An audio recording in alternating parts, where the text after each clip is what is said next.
This is Meet the Wolfpack as we meet different members of the Wolfpack family. We're going to talk men's volleyball right now with Jordan Foote, the pride of Prince George. How you doing, Jordan? Good, nice to meet you, Dave. Thanks for being here. Yeah. So this is your second year. Yeah.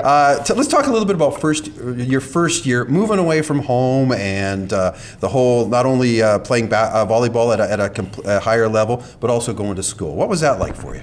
Well, it was it was a big change, obviously, as many would imagine. But as soon as I went on the team, went to the first practice, the guys on the team really invoked me on their team and really made me a part of like this big brotherhood and family. So I was really happy that I was like right into it right away. There was no, of course, you had moments of nervousness, but you just kind of push through it, and then other guys are always there to help you through it as well. It was a tough year for you because you suffered some injuries. Yeah. So I know as an athlete that's very difficult. Yeah. But as a student, did it give you more time to concentrate on your your schooling and kind of get you more acclimatized to what being a university student is like? Oh, and like that's like the big thing too that most people understand, right? Is like where you compete hard on the court and practices every day for 2 hours, and at the same time, we also got to clock in time for the classroom and all that stuff. So with my any number of injuries that happened last year, I did have an extra time to study on my classes, and I think it paid off as well. So had some trouble there with econ, but then I managed to save that one, and I got I think a B- overall, which was happy with that one. Nice. Was Thompson Rivers always in your plan? Because I know your sister played here for a year and went to school here as well. Of course. Well, it was always on my top two.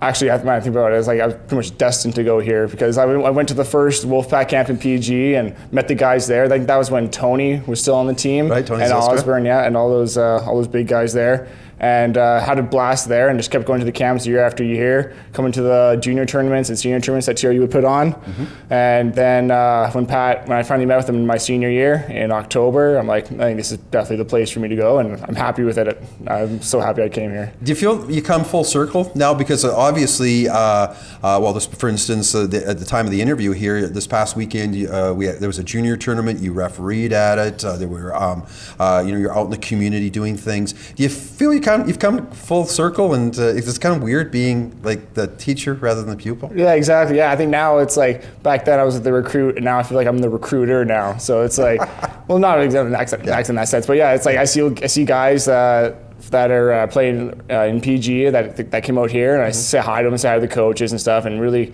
get back in touch with them, and it's great seeing some more PG guys out there. Let's talk about the PG thing, because there's a real affinity towards the program in Prince George, which is really well run, and the Wolfpack program. Why is volleyball so successful in Prince George? Honestly, I think there's nothing else to do in Prince George besides volleyball. I mean, you got the mill, and I don't know. It's just I think it really caught on. I don't know what happened, but we have great coaching staff that always volunteer their hours week after week, and we see results too. So that's the big thing too. That's what keeps the funding and the more people going in.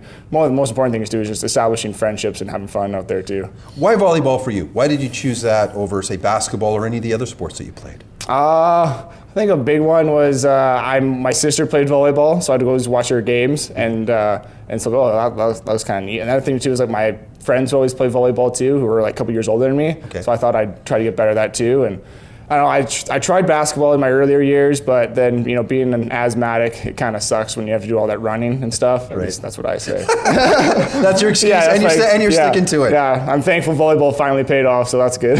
Speaking of volleyball, this summer, you made Team BC again. For the second year in a row, you were an all-star at a national championship tournament. Yeah.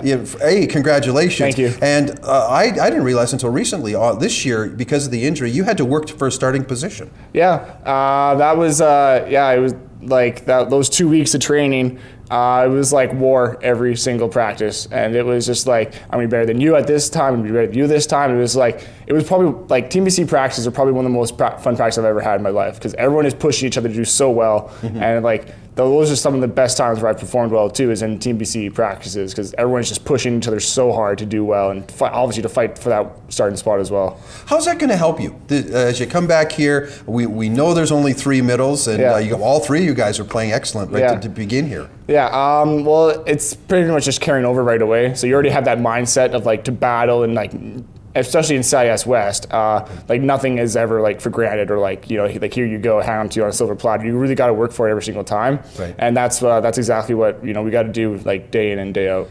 I love your enthusiasm on the court. Like, what is it about men's volleyball more than any other sport? And even when you look at men's volleyball compared to women's volleyball, you guys get so hyped when you get a point. Yeah, well, I don't know, you just, for me personally, it's just like, especially when I get a block, that is like the best thing I could ever imagine. Just because, I don't know, you feel like you just shut down that other person or the other guy who just tried getting to the point for your team, and you just totally rejected him and say it's not going to happen today. I was just going to bring together, because you love making those blocks. Oh, I love them. Yeah. That's pretty awesome. And my little credo that I like to say is like shake and bake. Yeah. It just popped out of nowhere when like my first year, but then started saying it now, and I think now it's been established in this program. Awesome. It's awesome. Now, you look at your team this year. There's something special going on here, isn't there? Like, I can just feel it. Like that you got to the bronze medal at the league in the league final last year. Yeah. You know, do you see bigger and better things for us this year? Yeah, I mean, it's a different dynamic than I think what previous years of this program has had before. I mean, like the past couple of years, we were always looking towards Colin Carson as being like our go-to guy. Mm-hmm. But now that he's gone, we're not really scrambling. We're just kind of searching for who's going to be that next guy. But then we had a little bit of discussion. It's like we're all that guy. So we're all like more of a community now, more than just like, I don't know, like a dictatorship. Does that make sense? Yep. But it's like we're all just like leading each other rather than just one guy. For the face of our program. Interesting you bring up Colin Carson, who's another Prince George native, of course, because the media, he was kind of the darling of the Prince George media. Now you are. I'm seeing lots of ink. What's that like? I don't know. It's not like I'm being like a stardom or starstruck or anything like that. Not yet. But yeah, not yet, right? I just like to keep mellow and be humble about it all. Mm-hmm. That's basically the most important thing you can do, and not just get overhyped and let it all go to your head. That's cool. Yeah. Let's talk a little bit about away from the court. What do you do for fun? What do you like to do? Especially with our busy schedule, it's like any time where it's not studying or practicing or anything volleyball or school related, it's basically just like putting the feet up and like resting and eating, because it's like, it's crazy. Like I would be eating like so much food like over the summer, but this is obviously for the day. Eat the exact same food like for the past week, and I'm always feeling hungry middle of class. So it's like always trying to keep up all the calorie intake and all that stuff. Well, I got to ask about the injuries. Yeah. Because you volleyball guys are always injured. Yeah. Like, is it because the practices are so intense, or what? More often than not, at least I can't speak for other guys, but in my case, when I've been getting injured a couple of times, it's just like scrambling for the play, and you're just trying to get your hands there first, and then whatever happens second is kind of secondary, right? So yeah, when I twisted or like rolled my ankles a couple of times, it's just been getting out there with my hands nice and solid, and then kind of my ankles or my feet aren't in the right position. I just land on someone else's foot or something like that. But you know, they're minor setbacks, and the most important thing you can think of to prevent that type of stuff is just to work on your form and don't get too jittery about everything. Now you play middle. Why middle rather than outside? Because I'm tall. That's the short and simple of it. It's like always the tallest guy in my team since like grade 8. Mm-hmm. So it's like, why don't you just play middle? Okay, cool. And I'm thankful that paid off as well. No kidding. Yeah, instead of libero or something like that. The liberos were here already. We already talked to them. I basically won anyway, so whatever. I got to ask you about your fingers, because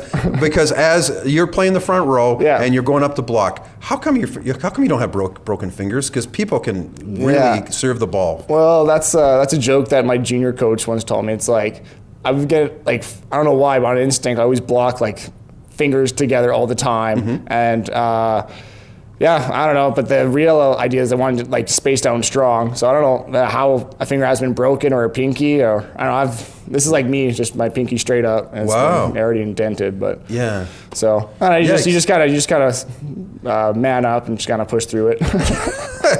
Wait a man up. Yeah. Jordan, before we let you go, words of advice for a potential student athlete or a potential student that wants to come to TRU? Why should they come here?